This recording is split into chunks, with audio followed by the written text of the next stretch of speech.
ఆపేద్దాం అది కూలర్ ఆపేద్దాం, సౌండ్ ఎక్కువ వస్తుంది. సౌండ్.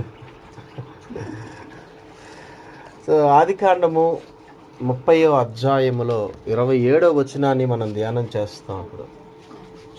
అక్కడ మనకు ఒక మాట కనిపిస్తుంది. ఆ మాటలో మనం చదువుదాం మట్టుగా. అందుకు లాబాను అతనితో నీ కటాక్షము ఎడల నా మాట వినుము. ప్రార్థన చేద్దాం. ప్రభా, నీకు స్తోత్రాలు. నీ గొప్ప కార్యాల చేత మీరు మమ్మల్ని తృప్తిపరుస్తారు. ఈరోజున నీ మాట చాలా విలువైనది ప్రభా.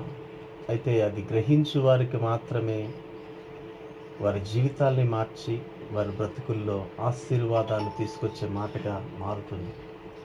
నీ మాటను తేలిగ్గా తీసుకున్న వారి జీవితాల్లో అది జరగదు. ఈరోజు మాతో మీరు మాట్లాడండి. నీ స్వరమును వినిపించండి. నజరేయుడైన యేసు నామమున ప్రార్థించుచున్నాం తండ్రి, ఆమేన్.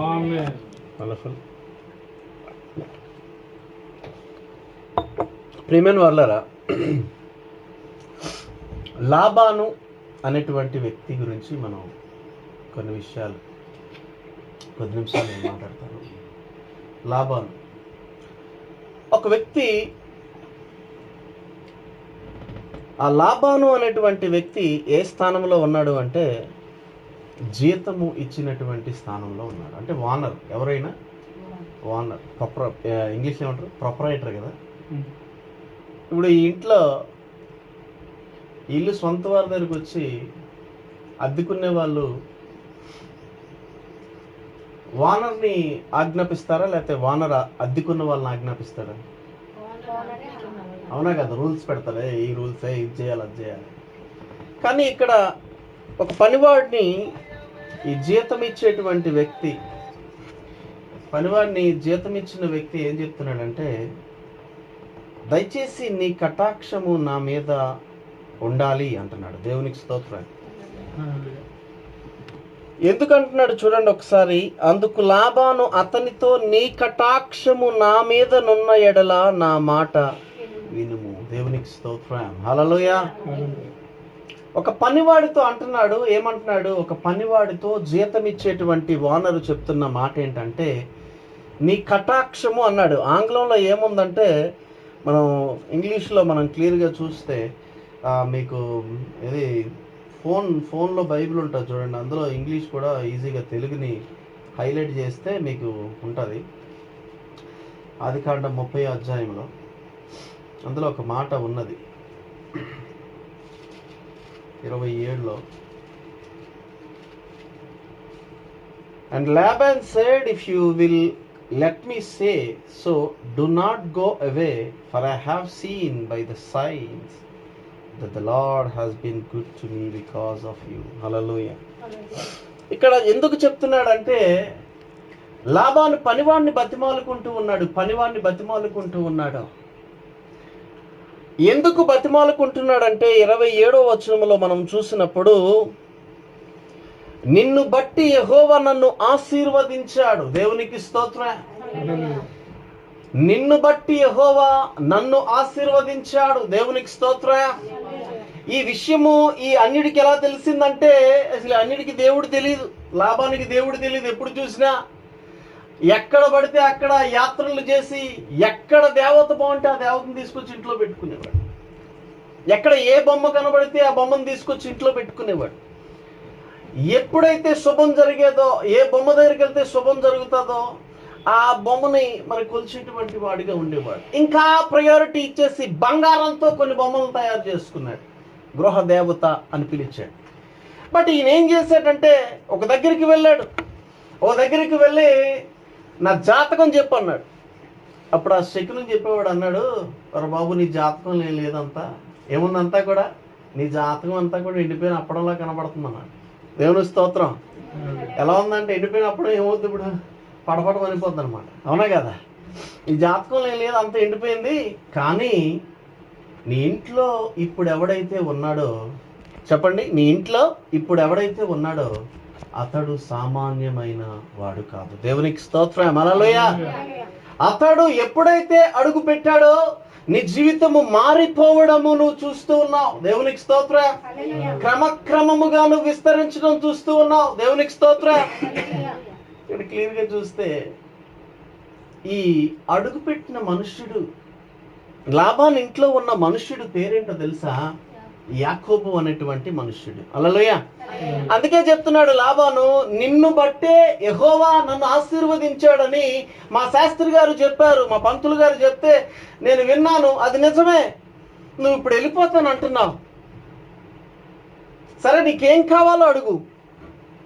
నీ జీతం ఇంత కావాలంటే అంత ఇచ్చేస్తాను, నీకు ప్యాలెస్ కావాలంటే ప్యాలెస్ ఇస్తాను అని చెప్పి బతిమాలుకుంటూ ఉన్నాడు. యాకోబు చెప్తున్న మాట ఏంటంటే క్లియర్గా చూడండి. అందుకు యాకోబు అతన్ని చూచి, నేను నీకెట్లు కొలువు చేసి తినో, నీ మందలు నా యొద్ద ఎట్లుండెనో అది నీకు తెలియదు. నేను రాక మునుపు నీకుండినది కొంచెమే, అయితే అది బహుగా అభివృద్ధి పొందెను. నేను పాదము పెట్టిన చోటెల్లా యెహోవా, చూడండి, దేవునికి స్తోత్రం. హల్లెలూయా. అంటే ఎన్నుండేవి లాభానికి? కొంచెం అంటే ఎన్నుండే? మామూలుగా ఒక 4 గొర్రెలు లేకపోతే 4 మేకపిల్లలు ఉండే. అవి కాయడానికి 2 అందమైన అమ్మాయిలు వెళ్ళేవారు కదండి. అందులో బ్యూటిఫుల్ అమ్మాయి ఇంకొక ఆమె ఉండేది, రాహేల్. వీళ్ళేమో ఉదయం నుంచి రాత్రి వరకు వాటిని కాసి ఇంటికి తీసుకొచ్చి ఏదో కష్టపడి, అంటే వీళ్ళ జీవితం ఎలా ఉండేది, లైఫ్ స్టైల్ ఎలా ఉండేదంటే ఉదయం తినేవారు, మళ్ళీ మధ్యాహ్నం ఉండేదో కాదో తెలియదు, నైట్. అంటే ఎంతో కష్టమైన బ్రతుకు యాకోబు అడుగు పెట్టాడు. దేవునికి స్తోత్రం. యాకోబు ఎవరంటే దేవుని సేవకుడు. దేవునికి స్తోత్రం. హల్లెలూయా. ఈ యాకోబు అడుగు పెట్టేటప్పుడు లాబాను, ఎవరు నువ్వు? రాహేల్ అంటా ఉంది, ఇతడు మా అత్త కొడుకు. దేవునికి స్తోత్రం. మీ చెల్లి కొడుకు అంట అయినా? అవునా, నిజమా అని చెప్పి వెంటనే మెడ మీద పడి ముద్దు పెట్టుకుని యాకోబుని ఏం చేశాడంటే, రండి మా ఇంట్లోనికి. దేవునికి స్తోత్రం చెప్పండి. హల్లెలూయా. అవును, యాకోబు వచ్చినప్పటికీ లాబాను పరిస్థితి ఎలాగుందో తెలుసా? చాలా కఠినమైన పరిస్థితి ఉంది. వారు తినడానికే కష్టం, ఒక పూట భోజనం లేదు, 2 కుమార్తెలు ఉన్నారు, వారికి సరైన ఇల్లు లేదు, టెంట్ వేసుకుని బ్రతుకుతున్నారు. ఎప్పుడు ఏం జరుగుతుందో తెలియదు. యవనస్తులైనటువంటి యంగ్ బ్యూటిఫుల్ లేడీస్ వెళ్ళి ఏం చేయాలి? ఇప్పుడు గొర్రెలు కాయాలి, మేకలు కాయాలి, వాటి ద్వారా వచ్చేది ఏదో చిన్న సంపాదనలో వీరు కాలం వెళ్ళబొచ్చాలి. కానీ అలాంటి టైంలో కూడా ఓకే, నువ్వు మాతో కూడా ఉండాలి. దేవునికి స్తోత్రం. మా అమ్మ నీ దగ్గరికి వెళ్ళమని పంపించింది, సరే నువ్వు మాతో పాటు ఉండు. హల్లెలూయా. వెంటనే అతడికి రొట్టెని సిద్ధం చేస్తారు. ప్రియమైన దేవుని బిడ్డలారా, ఎప్పుడైతే యాకోబు లాబాను ఇంటిలో అడుగు పెట్టడము స్టార్ట్ అయ్యిందో, ఎప్పుడైతే యాకోబు లాబాను ప్రాంతానికి వెళ్ళాడో, ఎప్పుడైతే లాబాను యాకోబును రిసీవ్ చేసుకున్నాడో, చాలా మంది జీవితాల్లో రిసీవింగ్ ఉండదు. మీకు తెలుసా? చాలా మంది జీవితాల్లో ఎందుకు వారి బ్రతుకులలో సమృద్ధి ఉండటం లేదంటే, ఎక్కడ గొంగలు అక్కడ ఆగిపోతుందంటే, ఆశీర్వాదం ఉండటం లేదంటే, కొంతమంది చూడండి ఎప్పుడు చూసినా ఈ జోబు ఖాళీ అయిపోతూ ఉంటుంది, జోబు నిండుతూ ఉంటుంది. హల్లెలూయా. ఎందుకంటే వాళ్ళు రెడీగా ఉంటారు. They ready. సేవకులు ఎప్పుడు వచ్చినా రెడీగా ఉంటాం మేము. దేవునికి స్తోత్రం. అప్పు చేసినా పెడతాం, ఆటోమేటిక్గా అప్పు ఇలా చేస్తాం, ఆటోమేటిక్గా ఇలా ఫిల్ అవుతూ ఉంటుంది, ఇలా వస్తూ ఉంటుంది, ఇలా పెడతా ఉంటాం, ఇలా వస్తాం. ఎందుకంటే వాళ్ళు పెట్టే అడుగు ఎలా ఉంటుందంటే మన జీవితాల్ని, చెప్పండి ఆమె, హల్లెలూయా, మన జీవితాలకు మిరాకల్స్ పరిచయం చేసేటువంటి అడుగు ఆ పాదము. అందుకే యాకోబు చెప్పాడు, నేను పాదము పెట్టిన చోటు, హల్లెలూయా, మేకల్లో పాదం పెట్టాను విస్తరించే, హల్లెలూయా, గొర్రెల్లో పాదం పెట్టాను విస్తరించే, హల్లెలూయా, గాడిదలు ఒంటెలు ఎక్కడ పాదం పెడితే అక్కడ ఏమైంది? ఇప్పుడు విస్తరించడం స్టార్ట్ అయింది. అయితే యాకోబు మాత్రమే అడుగు పెట్టలేదు అక్కడ. యాకోబు దేవుణ్ణి తీసుకుని లాభం దగ్గరికి వెళ్ళాడు. దేవునికి స్తోత్రం. హల్లెలూయా. ఈరోజు క్రైస్తవుడు అయినటువంటి నీవు ఎలాంటి పరిస్థితుల్లో తరిమి వేయబడుతున్నా సరే, ఇక్కడ యాకోబు పరిస్థితి కూడా మీకు తెలుసు, తరిమి వేయబడ్డాడు కదండి. యాకోబు తరిమి వేయబడ్డాడు. రెండోది, యాకోబు పారిపోయాడు. ఇంకో విషయం చెప్పమంటారా? యాకోబు పంపబడ్డాడు. దేవునికి స్తోత్రం. 3 విషయాలు జరిగాయి. కానీ యాకోబు ఎక్కడికి వెళ్ళినా సరే దేవుని యొక్క సన్నిధిని అయితే తీసుకుని వెళ్ళాడు. ఆ దేవుని సన్నిధిని తీసుకుని వెళ్ళాడు గనక అక్కడ అడుగు పెట్టిన తర్వాత దేవుడు అతనితో ఉండి, అందుకే చెప్పాడు, లాభాన్ని ఒప్పుకున్నాడు, నీతో ఉన్న దేవుడు. చెప్పండి, దేవునికి స్తోత్రం. అక్కడ చెప్తాడు కదా లాభాన్ని 27వ వచనంలో ఏమన్నాడు? చదవండి ఒకసారి. అందుకు లాబాను అతనితో, ఓకే,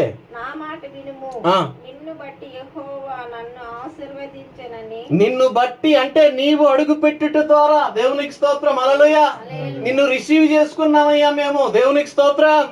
నీకు రొట్టె పెట్టాం, హల్లెలూయా. మా లేబులో కూడా నిన్ను చూసాం, దేవునికి స్తోత్రం.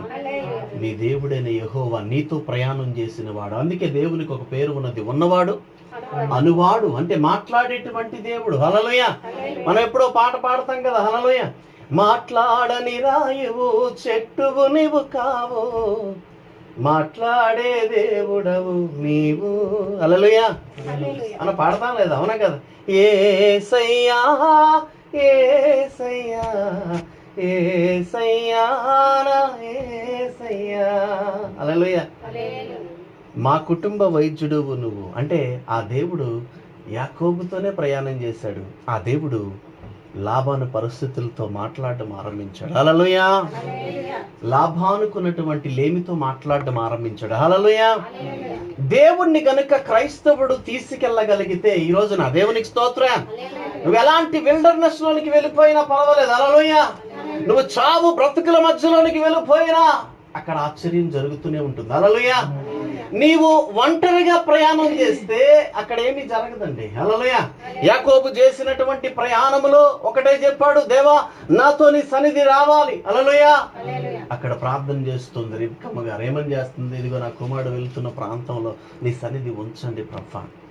అక్కడ వారికేమో దేవుడు తెలియదు, మా అన్నయ్యకి దేవుడు తెలియదు, మా వదినికి దేవుడు తెలియదు, ఆ పిల్లలకి దేవుడు తెలియదు, ఆ ప్రాంతానికి దేవుడు తెలియదు. వీడేమో దేవుని నమ్ముకుని వెళ్తున్నాడు, వీడికి ఎలాంటి కష్టాలు వస్తాయో వాడితో నీ సరిదించండి. వీడికేమో వీడి అన్నయ్య శత్రువు అయిపోయాడు, ఏం జరుగుతుంది? ఇంకొక విషయం ఏంటంటే లాభాన్ దగ్గరికి దేవుడే పంపించాడు, దేవునికి స్తోత్రం, హల్లెలూయా. ఎందుకంటే యాకోబు నుంచి ప్రత్యేకమైన ఓట రావాలి అని ప్రవచనం చెప్పబడింది. మనం చూస్తాం ద్వితీయోపదేశ కాండములు అనుకుంటాం 29వ అధ్యాయంలో మనం చూస్తాం, అది యాకోబు ఓట ప్రత్యేకింపబడును. అందుకనే దేవుడు గనుక మనతో ప్రయాణం చేస్తే, ఒకసారి మనం చూస్తాము యోసేపును దేవుడు ఐగుప్తు దేశానికి పంపించాడు. 39వ అధ్యాయంలో మనం చూస్తాం ఆదికాండం, యోసేపును దేవుడు ఐగుప్తుకు పంపించాడు. ఆ తర్వాత యోసేపును దేవుడు ఏం చేశాడు? చెరసాల్లోనికి పంపించాడు. అయితే యెహోవా యోసేపునకు తోడైయుండెను గనుక, దేవునికి స్తోత్రం, హల్లెలూయా. యెహోవా యోసేపునకు తోడైయుండెను గనుక, హల్లెలూయా. చెరసాల్లోనికి వెళ్ళిపోయినా సరే అక్కడి నుంచి తీసుకొచ్చి ఎక్కడ తీసుకొచ్చాడు? ప్రైమ్ మినిస్టర్ పోస్ట్ లోకి పెట్టాడు, దేవునికి స్తోత్రం, హల్లెలూయా. ఒక మాట, ఒక విషయాన్ని మీకు చెప్పాలని అనుకుంటున్నాను. ఒకసారి చూడండి ఆదికాండము 39 21 నుంచి 23 వచనాలు మనం చూస్తాము. అక్కడ మనం క్లియర్గా చూస్తాము, అయితే యెహోవా యోసేపునకు తోడయ్యుండి అతని యందు కనికరపడి అతని మీద చెరసాల యొక్క అధిపతి కటాక్షము కలుగునట్లు చేశాను. ఇక్కడ జైలర్ పోస్టులోకి వెళ్ళిపోయాడు యోసేపు. ఆ తర్వాత ప్రధాన పోస్టులోకి వెళ్ళిపోయాడు. మరి చూసినట్లయితే 2 సమూయేలు 6:11 ఒక మాట ఉన్నది. 2 సమూయేలు 6:11 త్వరితంగా ముగిస్తాను. 2 సమూయేలు 6:11 త్వరితంగా.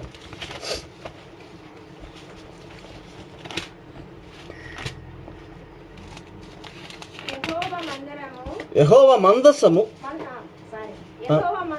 3 నెలలు ప్రియుడైన ఓబేదెదోము ఇంట్లో ఉండగా, యెహోవా ఓబేదెదోమును అతని ఇంటి వారినందరినీ ఆశీర్వదించెను. చూసారండి, ఇక్కడ మందసము ఓబేదెదోము ఇంట్లో 3 నెలలు ఉండగా. ప్రియమైన దేవుని బిడ్డలారా, మందసము ఓబేదెదోము ఇంట్లో 3 నెలలు ఎందుకు ఉంది? మీకు అర్థమవుతుంది వాక్యం క్లియర్గా. యాకోబు అడుగుపెట్టిన స్థలములో లాబాను విస్తారముగా దీవింపబడ్డాడు. ఐగుప్తు దేశానికి పంపబడి చెరసాల్లో ఉన్నటువంటి యోసేపుకు దేవుడు తోడే ఉన్నాడు కనుక అతను ప్రధానమంత్రిగా ఉన్నాడు. ఇక్కడ మందసము 3 నెలలు ఒబెదేదోము ఇంట్లో ఉన్నప్పుడంట ఆ ఒబెదేదోము ఇల్లు మొత్తం కూడా ఏమైందంట? ఆశీర్వదింపబడిందంట. మందసం ఎందుకు 3 నెలలు అక్కడ ఉంచబడింది? మనం చూసినట్లయితే 6వ అధ్యాయం 11వ వచనంలో చూస్తాం. యెహోవా మందసము 3 నెలలు గిత్తీయుడగు ఒబెదేదోము ఇంట్లో ఉండగా యెహోవా ఒబెదేదోమును అతని ఇంటి వారిని అందరినీ ఆశీర్వదించు. ఈ మందసము చాలా ప్రతిష్ఠితమైనది. ఒక విధంగా చెప్పాలంటే దేవుని మందిరముతో సమానము అని ఇశ్రాయేలీయులు భావించారు.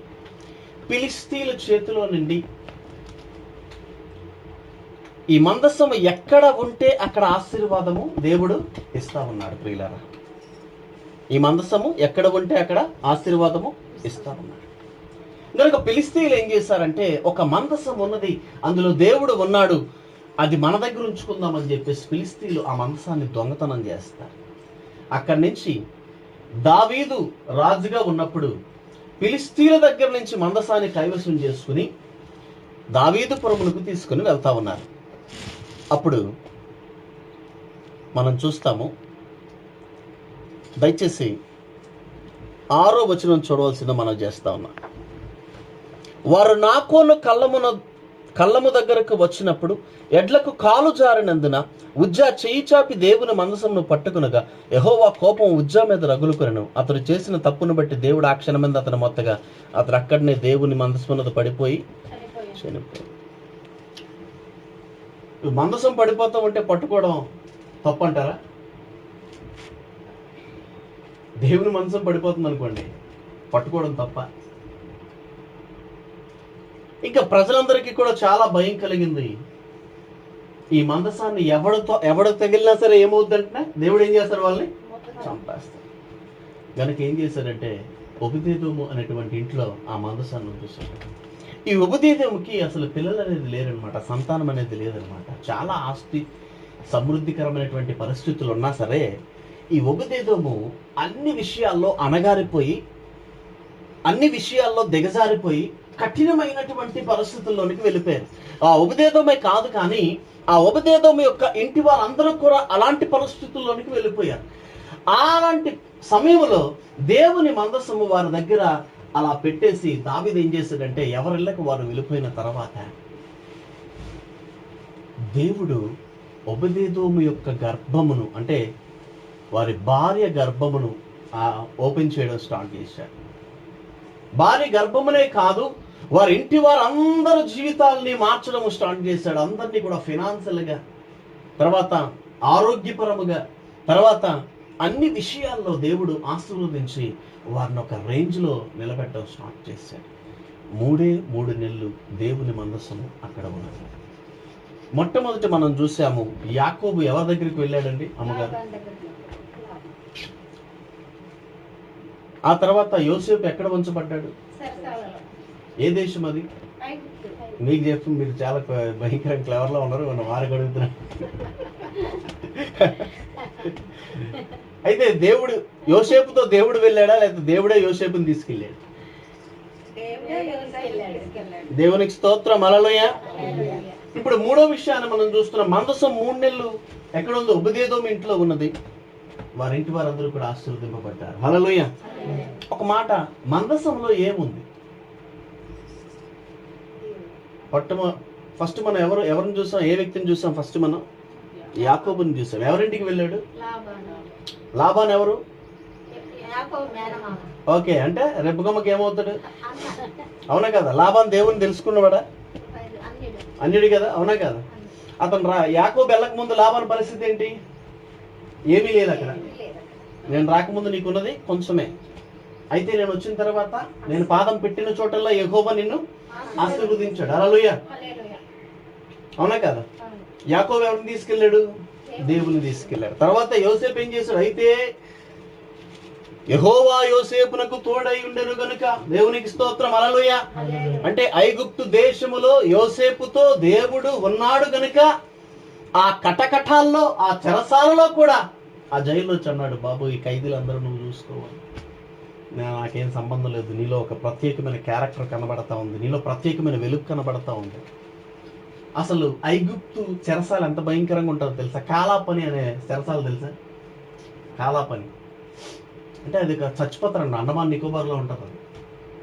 అంటే ఆ చెరసాలకు వెళ్ళారంటే చచ్చిపోతారండి. భయంకరమైనటువంటి స్లేవ్, బానిసత్వం అన్నమాట. అసలు వెలుగుండదు అనమాట. దాదాపు ఇక్కడ ఖైదీ ఉన్నాడు, ఎన్ని అడుగులు ఉంటుంది అది? ఇది 12 అడుగులు, 60 అడుగులు హైట్ ఉంటుంది అనమాట చెరసాల. చిన్న కన్నం ఉంటుంది, ఇంత కన్నం ఉంటుంది. అందులో నుంచి ఆహారం వేస్తారు, లేదు. ఇంకడికి ప్రపంచం ఏం తెలియదు, డేట్ తెలియదు, ఏ రోజో తెలియదు. చచ్చినంత వరకు వాళ్ళు పనులు చేసే పనులు ఎలా ఉంటాయంటే, ఒక్కొక్కడు 50 కేజీలు ఉన్నాడు అనుకోండి వెయిట్, వాడు 200 కేజీలు పోయారు. అంత బానిసత్వం చేసి చేసి చేసి చేసి చంపి చిత్రహింసలు చేసి చంపేస్తారు. ఈ ఐగుప్తు చెరసాల కూడా అలాంటి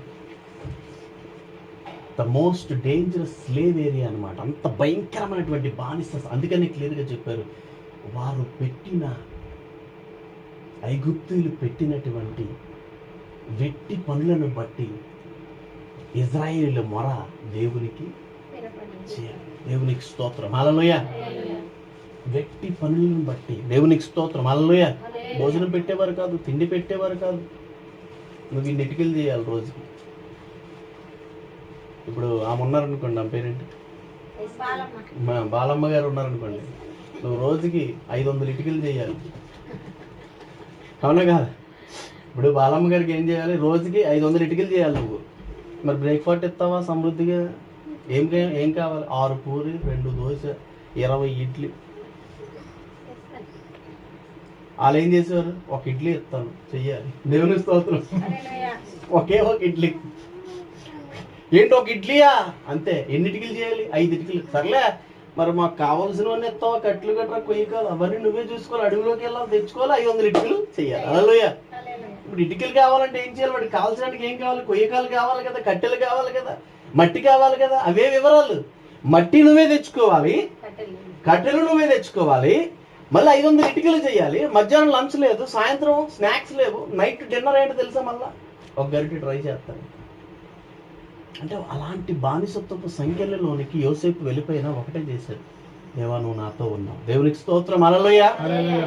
యోసేపు దేవునికి తోడై ఉన్నాడు, హల్లెలూయా. యోసేపుకు దేవుడు తోడై ఉండను కనుక అక్కడి నుంచి ప్రధానిగా. ఇక్కడ చూస్తే 3 నెలలు మందసం ఉన్నప్పుడు వారి కుటుంబంలో ఉన్న గర్భాలన్నీ ఓపెన్ అయిపోయి, దేవునికి స్తోత్రం, హల్లెలూయా. హాస్పిటల్ తిరిగినా, లక్షలు ఖర్చు పెట్టినా, వాళ్ళ యొక్క వంశాన్ని బట్టి భూములు అమ్ముకున్న, ఆస్తులు అమ్ముకున్న, బంగారం అమ్ముకున్న ఏ గర్భాలు తెరవబడలా. మందసం ఉన్నది, హల్లెలూయా. మందసము 3 నెలలు ఉన్నది, హల్లెలూయా. గర్భాలు ఓపెన్ అయిపోయాయి, హీలింగ్స్ జరిగిపోయాయి, స్వస్థతలు వచ్చేసాయి, అద్భుతాలు జరిగిపోయాయి, అప్పులు తీరిపోయి, ల్యాండ్స్ అన్ని వచ్చేసాయి. దేవునికి స్తోత్రం, హల్లెలూయా. అయితే ఈ మందసంలో ఏముంది?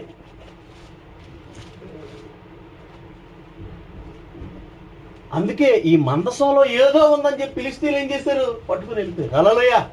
ఇప్పుడు దావీదు ఏం చేశాడు? మనం తీసుకురావాలి, ఆ మందసంలో ప్రత్యేకత ఉంది, హల్లెలూయా. ఆ మందసం ఎక్కడుంటే అక్కడ ఆశీర్వాదం కదా. ఫిలిష్తీయులు ఆశీర్వదింపబడిపోతున్నారు, దేవుని స్తోత్రం, హల్లెలూయా. ఇప్పుడు ఫిలిష్తీయుల దగ్గర నుంచి దావీదు పురానికి మందసం రావాలి, ఆమేన్, హల్లెలూయా. ఈ మధ్యలో వచ్చేటప్పుడు ఏం చేస్తున్నాడు ఒకడు? పాపము, అయ్యయ్యో మందసం పడిపోతుంది. ఎన్నడూ ఏ బరువు మోయినటువంటి ఎడ్లు శ్రేష్టమైనవి ఆ మందసాన్ని మోస్తున్నాయి. ప్రతి 12 అడుగులకి బలి ఎలాగ అర్పిస్తున్నారండి కదండి?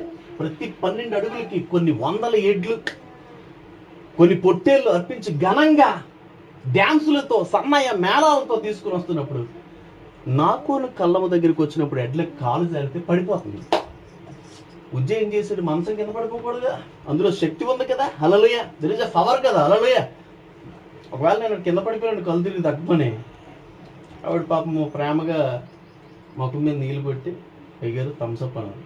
నేను ఇలా థమ్సప్ ఇలా తాగి పాటలు కొట్టాను అనుకో, ఎలా ఉంటుంది? ఇప్పుడు ఆ మొక్క మీద నీళ్ళు ఎందుకు కొట్టా అని పడేను కొట్టాను అనుకో, అప్పుడు అవి ఏమంటది? మనిషా నువ్వు రా, ఏంట్రా నువ్వు పడిపోతే నేను నీళ్లు కొట్టి థమ్సప్ ఇచ్చాను, అవునా కదా? కానీ ఇక్కడ ఏం చేశాడు దేవుడు? చంపేశాడు ఆయన. ఎందుకు చంపేశాడు? అది ఎందుకు తప్పేంటి అదేమన్నా? లేవి గోత్రం తప్ప ఎవరు కూడా మందసాన్ని తాకడానికి. మనోడు ఎవడు? లేవి గోత్రం కాదు. హల్లెలూయా. ఇప్పుడు దావీదుకి ఏం, అమ్మో దావీదే గోత్రం, యోధా గోత్రం, దావీదు జల్లు కూడా తాకడానికి లేదు. అవునా కదా? దావీదు భయం పట్టుకుంది. ఓరా బాబో ఈ మందసాన్ని పక్కన పెడదాం ముందు. 3 నెలలు పెట్టాడు. దేవుని స్తోత్రం. 3 నెలల్లో అక్కడ ఉన్నటువంటి ఒబెదేదోము హిస్టరీ మార్చేసింది మందసం. దేవునికి స్తోత్రం చెప్పండి. హల్లెలూయా. ఒబెదేదోము హిస్టరీ మార్చేసిన మందసం. ఎందుకు? ఆ మందసంలో ఏముంది అని అడుగుతున్నాను. దాని నుంచి 1 రాజులు 8:9 చదవండి ఒకసారి. 1 రాజులు 8:9 త్వరితంగా. 1 రాజులు 8. ఇజ్రాయేలీలు ఐగుప్తు దేశములో నుండి ఇజ్రాయేలు వచ్చినప్పుడు యెహోవా వారితో నిబంధన చేయగా మోషే తాను హోరేబునందు ఆ పలకలను మందసములో ఉంచెను. ఆ 2 రాతి పలకల తప్ప మరేమీ లేకపోయాను. దేవునికి స్తోత్రం. 2 రాతి పలకలు ఉంటే మందసానికి అంత పవర్ వచ్చేద్దా? ఆ 2 రాతి పలకల మీద ఏమున్నాయి తెలుసా? దేవుడు రాసిన మాటలు. దేవునికి స్తోత్రం. హల్లెలూయా. ఎవరు రాశారు? హల్లెలూయా. దాన్ని ఏమంటాం మనం? వాక్యము అంటాం. హల్లెలూయా. ఇంకొకటి ఏమంటాం? ఆజ్ఞలు అంటాం. ఆజ్ఞలు అంటే ఎవరివి? ఎవరు రాశారు? అంటే దేవుని వాక్యము. మందసం అంటే ఏంటి అసలు? ఒక బాక్స్ అన్నమాట. హల్లెలూయా. మందసం అంటే ఏంటి? ఒక బాక్స్. ఇప్పుడు ఫర్ ఎగ్జాంపుల్ ఈ వాటర్ బాటిల్ నాకు ఇచ్చేసారు. ఇచ్చేసి తాగండి తాగండి అయ్యారు అంటున్నారు. నేనేమో ఇలా తీస్తున్నాను, నోట్లో పెడుతున్నాను, పైకి ఎత్తున్నాను కదా, తాగలేకపోతున్నాను. ఎందుకు? ఇందులో నీళ్ళు లేవు. మళ్ళీ ఇలాగ అంటున్నాను. మళ్ళీ ఇచ్చారు, అందులో నీళ్ళు నింపలా, మళ్ళీ తాగమంటున్నారు. నేను పైకి ఎత్తున్నాను కానీ నీళ్ళు రావట్లేదు. ఇలా చూస్తున్నాను నేను. ఏమైనా ప్రయోజనం ఉంటుందా? హల్లెలూయా. ఎందుకు? ఇది ఎంటీ అన్నమాట. హల్లెలూయా. ఎంటీ. హల్లెలూయా. దేనికి తెచ్చుకున్నాం ఇది? నీళ్లు నింపి పెట్టుకోవడానికి, ఎవరికైనా ఇవ్వడానికి. హల్లెలూయా. ఇప్పుడు ఈ ఎంటీ బాక్స్ లో దేవుని యొక్క మాటలు ఎప్పుడైతే చేర్చబడ్డాయో, గట్టిగా చెప్పండి హల్లెలూయా. ఎంటీ బాక్స్ లోనికి దేవుని మాటలు ఎప్పుడైతే చేర్చబడ్డాయో, హల్లెలూయా, అది దేవుని శక్తితో నింపబడిన బాక్స్ గా మారిపోయింది. దేవునితో చెప్పండి హల్లెలూయా. ఈ రోజు నా క్రైస్తవ జీవితంలో వాక్యము లేకుండా ఎంటీగా ఉంటే ఏమి జరగవు ఇక్కడ. హల్లెలూయా. నీలో వాక్యం ఉందనుకోండి, చదువుతున్నావా, వింటున్నావా. కొంతమంది చదువు రాదు, అప్పుడు ఏం చేయాలి? వినాలి. అవునా కదా? అందుకనే క్లియర్ గా చెప్పాడు. సామెతలు 4:4 చదవండి ఒకసారి. 4:4 సామెతలు 4:4 త్వరితంగా చదవండి. ఏముంది? ఆయన నాకు బోధించుచు నీ హృదయమును పట్టుదలతో నా మాటలను పట్టుకొననిమ్ము, నా ఆజ్ఞలు గైకొని ఎడల. అంటే ఏంటి? ఇప్పుడు హృదయము పట్టుదలతో ఆయన మాటలు పట్టుకుంటే మనం బ్రతుకుతామంట. బ్రతకడం అంటే ఏంటి? ప్రాణం కలిగి ఉండటం కాదు, సమృద్ధిగా. దేవునికి స్తోత్రం. హల్లెలూయా. ఆశీర్వాదముతో. హల్లెలూయా. దీవెనగా. హల్లెలూయా. అనేకుల జీవితాల్ని మారుస్తూ బ్రతుకుతాం అన్నమాట. హల్లెలూయా. అందుకనే క్రైస్తవ జీవితంలో ఎంటీగా మనం ఉంటే ఏమవుతుందంట? ఏమి? Nothing will happen. హల్లెలూయా. అందుకే క్లియర్ గా చెప్పాడు కదా, ఆయన వాక్యాన్ని మన పాదములకు దీపము, మన త్రోవకు వెలుగు. ఎవరైతే వాక్యాన్ని ఎక్కువ చదువుతారో మిరాకల్స్ ఆటోమేటిక్ గా జరిగిపోతాయి. దేవునికి స్తోత్రం. హల్లెలూయా. వాక్యాన్ని ఎక్కువ ప్రకటిస్తారో వాక్యమే మిరాకల్ చేస్తారు. వాక్యాన్ని ఎప్పుడు వింటారో వాక్యమే మిరాకల్ చేస్తారు. హల్లెలూయా. అంటే నువ్వు you are not only empty, you have something from God. దేవుని యొక్క వాక్యము నీలో నింపబడినప్పుడు నీవు దేవుని మందసంగా మారిపోతావు. దేవునికి స్తోత్రం. ఒక్కడే వెళ్తే ఏం జరిగేది కాదు. దేవుని తీసుకుని వెళ్ళాడు. అందుకని అంటాడు, నేను పాదము పెట్టిన చోటెల్లా నా దేవుడైన యెహోవా నిన్ను ఆశీర్వదించాడు. ఆమేన్. హల్లెలూయా. నేను ఆశీర్వాదానికి కారకుడిని కాదు. హల్లెలూయా. నేను అడుగు పెడితే ఏమీ జరగలేదు. హల్లెలూయా. నేను అడుగు పెట్టిన చోట ఆశీర్వదించింది ఆయన. దేవునికి స్తోత్రం. ఆయన తీసుకుని వచ్చాను, ఆయనే తీసుకుని వెళ్తాను.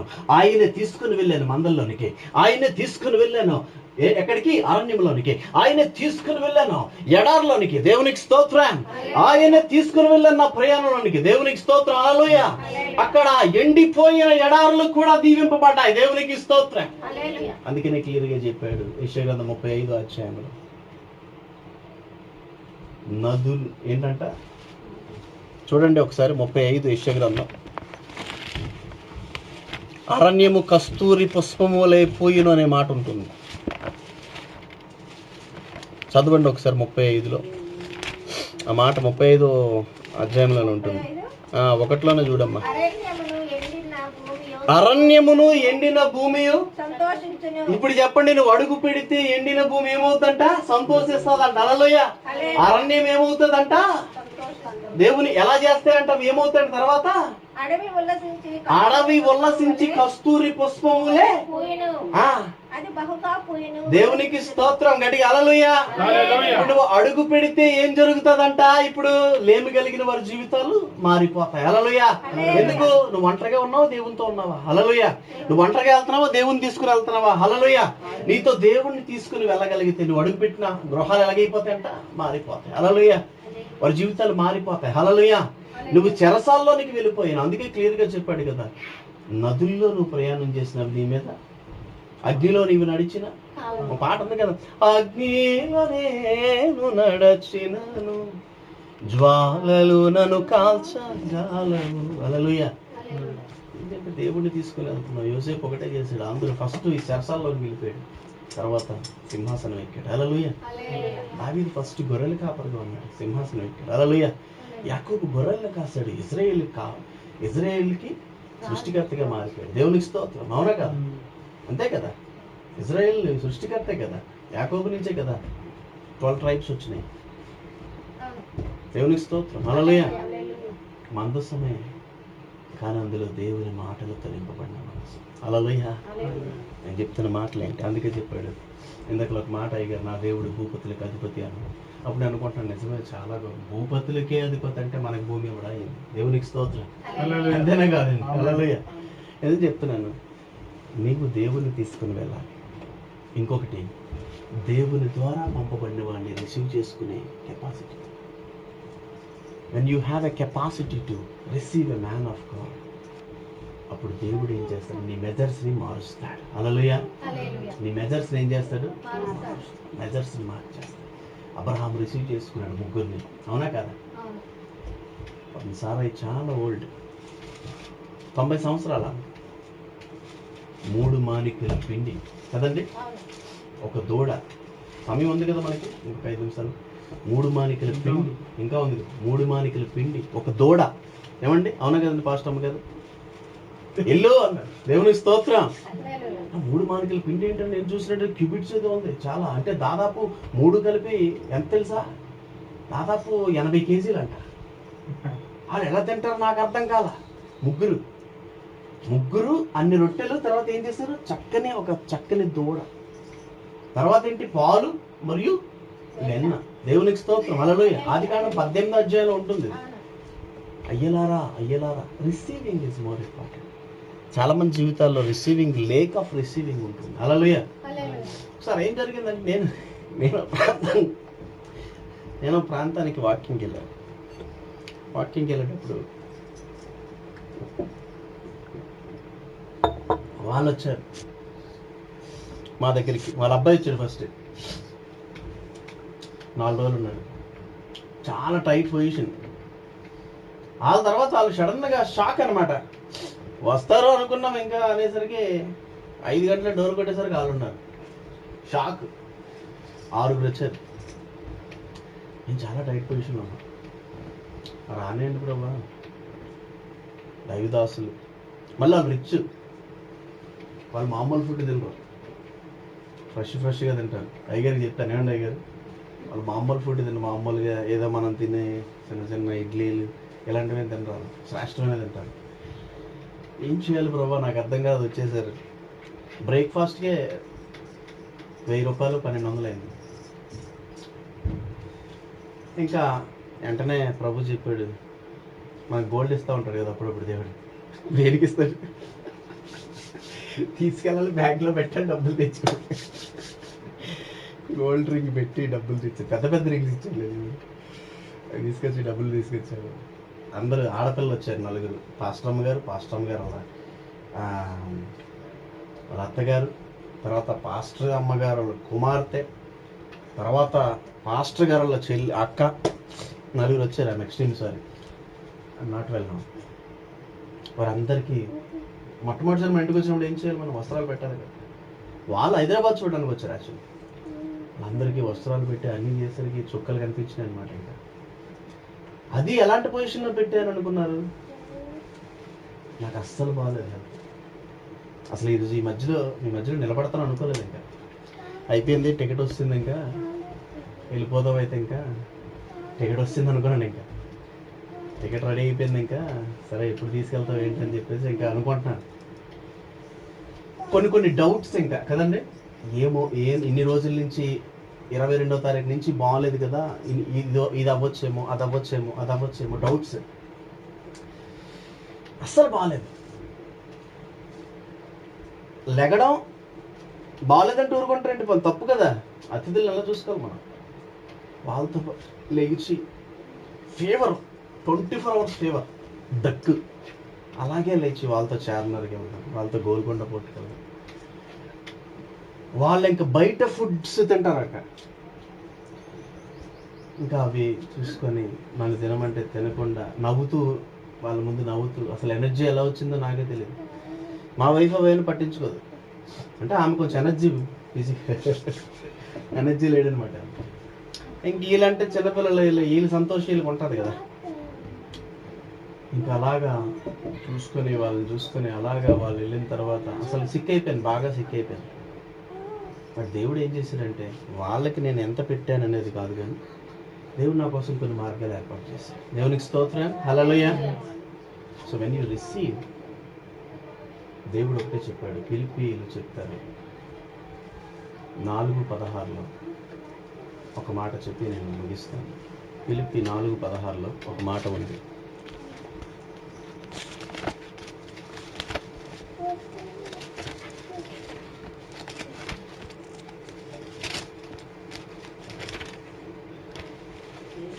చదవండి ఒకసారి,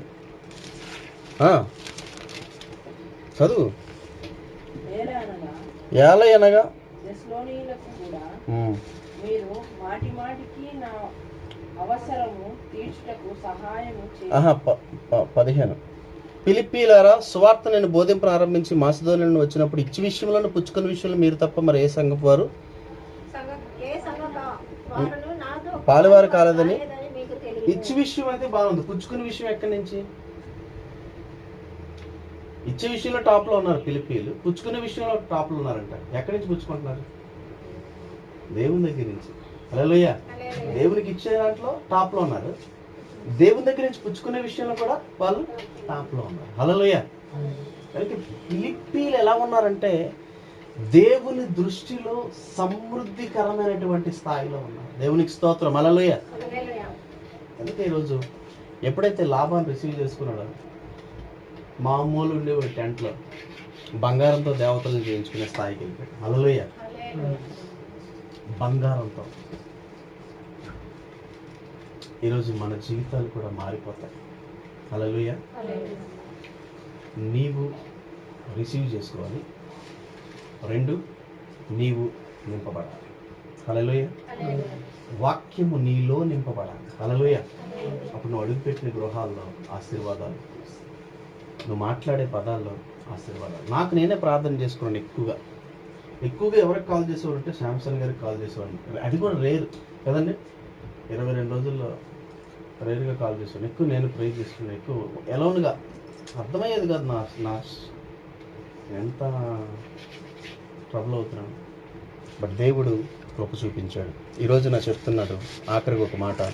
కీర్తన గ్రంథం 116 అధ్యాయము.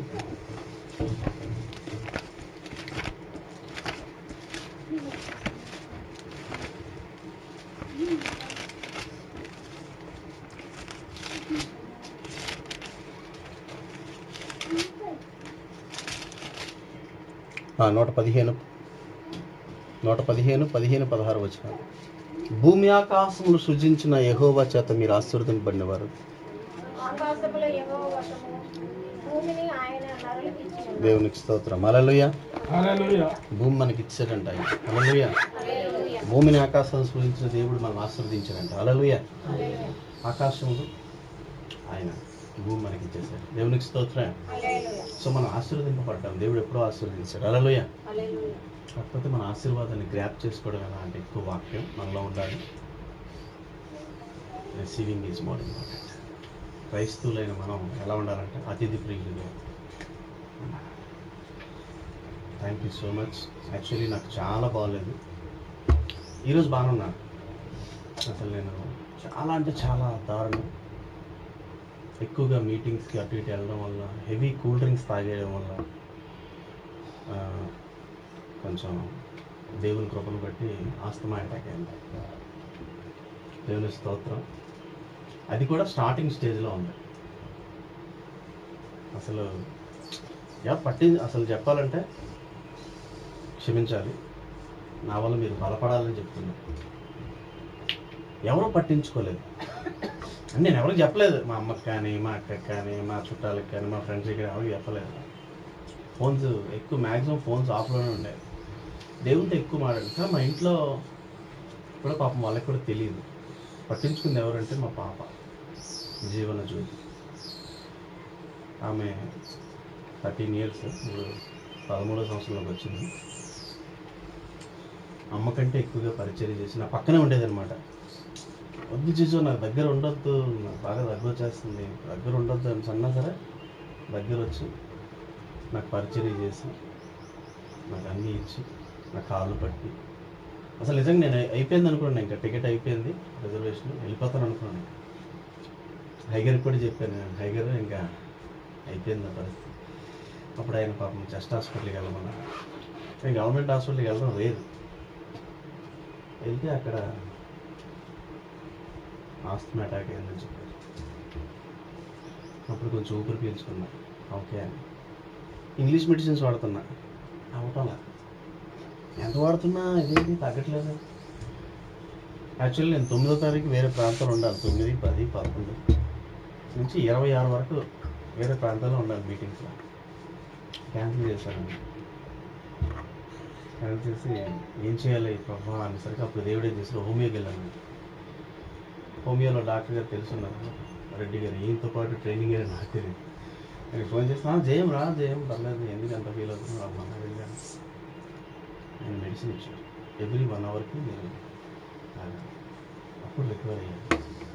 ఈరోజు ఇక్కడ రావడానికి ఏంటంటే వచ్చి మీరు వాకింగ్ చెప్పాలి, ఎందుకంటే దేవుడి పని చేయాలని చెప్పి దూరం వచ్చాను. గురు ప్రకారం అయితే ఇంకా కొంచెం కోలుకోవాలి. ఎలా ఉన్నాను, పర్లేదా? దేవుని దయ. అలాగే బ్రదర్ పాస్టర్ గారు చాలా ప్రేయర్ చేశారు, గ్రూప్స్లో కూడా పెట్టారు. అలాగే నా కొరకు కొందరు కన్నీరు కార్చి ప్రార్థన చేశారు. మా పాప జీవన్ జ్యోతి చాలా పరిచయం చేసింది. అలాగే జోన కూడా చాలా పరిచయం చేశాడు. చెప్తున్నాను ప్రియమైన వాళ్ళ రేజ్ మనం వాకింగ్ చెప్తున్నాం. మీకేం అర్థమైంది? యాకోబు ఎవరిని తీసుకుని వెళ్ళాడు? యాకోబు ఎవరు రిసీవ్ చేసుకున్నారు? రిసీవ్ చేసుకున్న తర్వాత ఏమైంది? అవునా కాదు? మరి చూసినట్లయితే ఐమ్ సారీ, ఐగుప్తు దేశానికి ఎవరు వెళ్ళారు? యోసేపు వెళ్ళాడు. ఆ తర్వాత ఎక్కడికి వెళ్ళిపోయాడు? ఎవరు తోడే ఉన్నారు? ఆ తర్వాత ఎన్ని నెలలు ఏం ఉంచబడింది?